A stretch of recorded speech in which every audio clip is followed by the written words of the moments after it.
Today I'm looking at the Commodore 64 game system, often abbreviated to 64GS. Although I've covered this machine lightly in my full C64 review, I felt this particular incarnation needs another look. Released in December 1990 in the European markets, the place it would remain for its entire lifespan, with considerably poor sales preventing it from being sold elsewhere. It was Commodore's ill-fated attempt to break into the strength-to-strength games console market by repackaging their Commodore 64 personal computer into a keyboardless shell, with the cartridge port moved to the top of the machine rather than at the back. It was in every aspect very similar to Amstrad's attempt to enter the same market with their GX4000 model, and both ended up spinning into a whirlpool of dirty misfortune. Unlike the GX4000 however, the console wasn't an upgrade of Commodore's existing hardware in any way. If anything, it was a cut down C64 in a keyboardless box. Blinded by their apparent stupidity, Commodore's marketing department decided simplifying their existing hardware and shipping out something with less features would be deemed a win by all. And they were sure it would happily compete with the recently launched Sega Mega Drive and upcoming Super Nintendo products. Foolish, to say the least, and easily perceived as money grabbing at its worst. Interestingly, this was not Commodore's first venture into the console market. In 1982, they released their Max machine in the Japanese market, which was a slight expansion of the VIC-20 technology, just without any expansion ports. Sounds familiar? This time the machine boasted a keyboard but relied on cartridges to load, and like any console, success is almost entirely dictated by its software lineup, which in both the cases of the Max and the 64GS were miserably lacking. Commodore went to elongated lengths to promote the launch of the GS, promising up to 100 titles, ready to bulge out of Santa's sack in time for the Christmas period. You just need to consider that the console launched in December, and you can see that this was somewhat far-fetched. Many software houses were unconvinced that the 64GS would be a success. Clearly they had people in their marketing teams with IQs in excess of 10. Coupled with that, the technology was itself starting to age, with the 16-bit machines having been on the market for the previous 6 years in the guise of the Atari ST, Amiga and similar machines. Every child wanted to be bragging about the superb graphics of their console in playgrounds far and wide. They didn't want to be the kid sitting in the corner who, when asked, "What console do you have?" would shake unnervingly and break down into floods of tears. And when you're 9, that's a very serious business. Ocean Software was one of the labels which attempted to support the 64GS, offering several titles on the cartridge-only format, which itself was compatible with the original Commodore 64 machines. Even with this cross-compatibility, some cartridges were specifically labelled for the 64GS, in a bid to try and build up sales for the machine. Some games were direct ports of their 64 cassette or disc variants, while others were brand new developments, in a bid to make the most of the cartridge format.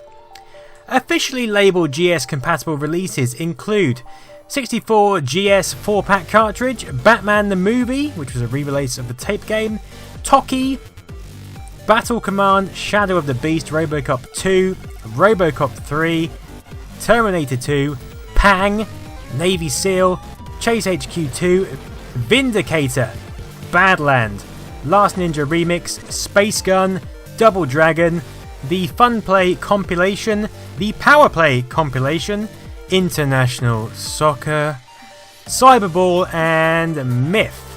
Some of these early cartridges released by Ocean were unable to fit a standard C64 due to the differing case designs of the GX and 64.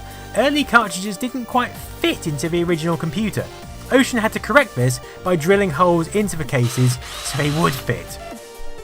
Commodore produced a 4-game bundle which shipped with the machine, but noticing the less than enthusiastic take-up, never made any software for it in-house. So a vote of confidence for you. In total, 28 cartridge games were released during the sales life of the Commodore 64 GS, not quite the 100 promised before Christmas. I should also mention that the 64 GS also shipped with the Cheetah Annihilator joystick, which is widely regarded as one of the worst joysticks of all time. just to rub salt into the wound further. Now, one of the major issues with the GS, and one which severely limited its software library, which was a big mistake, was the lack of keyboard. Many existing cartridge games for the C64 required some kind of keyboard pressing either during or before the game, whether to simply indicate the number of players by pressing 1 or 2, or to use in-game features such as special weapons. And of course, why wouldn't they? Who in their right mind could have envisaged that Commodore would release such an oddball machine further down the line? And coupled to that, the joystick only had one button. This was a machine that had one bloody button! So this means even if you did use convoluted methods of getting your tape games to load on it, such as the video fast loader, you probably couldn't play them. Which brings me on to Terminator 2 Judgment Day, which was actually made after the GS release and was intended to be fully compatible with it. However, comically, the game required the would-be player to press any key on the title screen to start the game, or if you had the triple pack, you had to choose from either Terminator 2, the image system, or the modern music maker. Therefore, even though the cartridge lists the machine as compatible, GS gamers could never actually get past the title screen. This was a great source of frustration for many GS owners. Not only to have acquired one of the most subpar consoles available at the time, and trust me, if you try playing international soccer for more than 1 minute, you'll see what I mean. But also to have a game which is completely unplayable.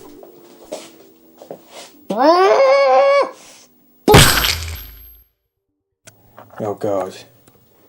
What have I done? Oh no.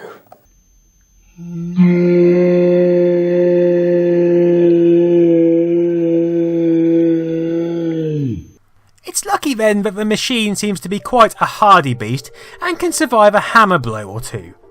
Now, whether this made anyone actually go out and buy a standard Commodore 64 as a GS upgrade is unknown. I would probably suspect not.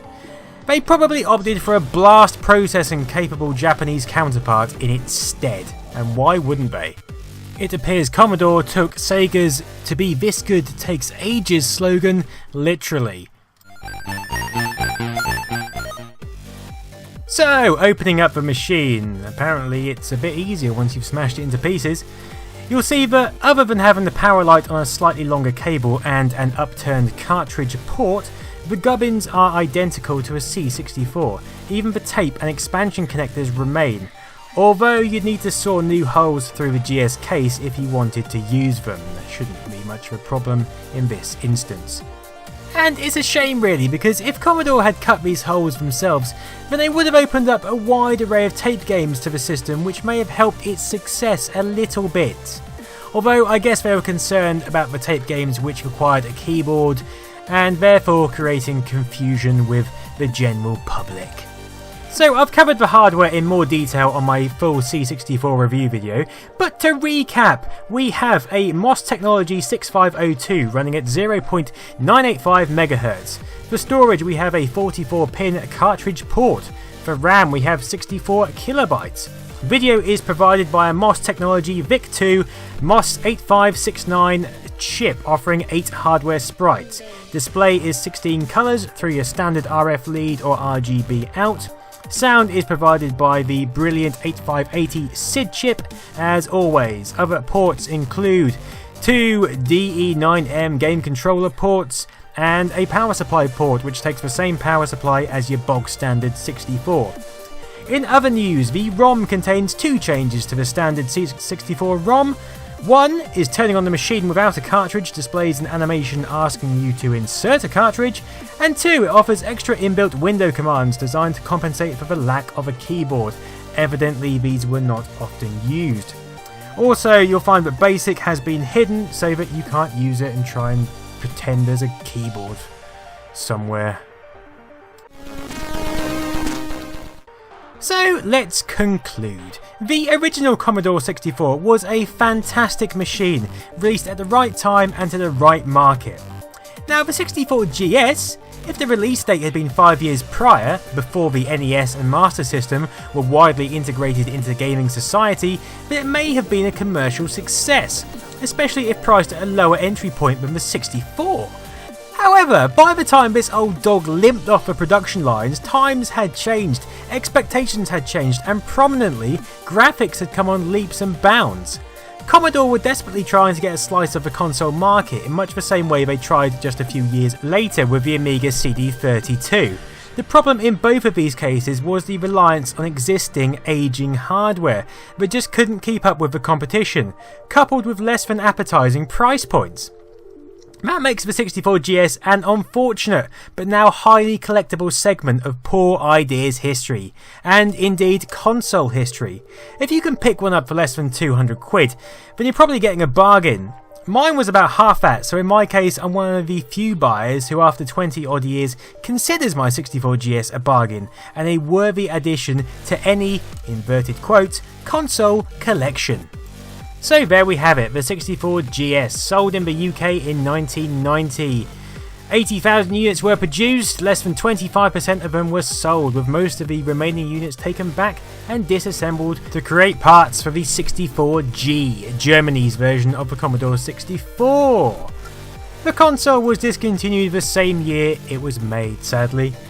And so ends the tale of one of history's most ill-fated consoles. That is, until we discuss the GX4000, which will be coming soon. Thank you for watching my system review on the Commodore 64 game system. Before I get a barrage of reviews, I didn't actually take a hammer to my GS. I do have two of the consoles. This I actually bought off eBay, and my Hermes decided to smash the living shit out of it in transit. Hence why it's broken.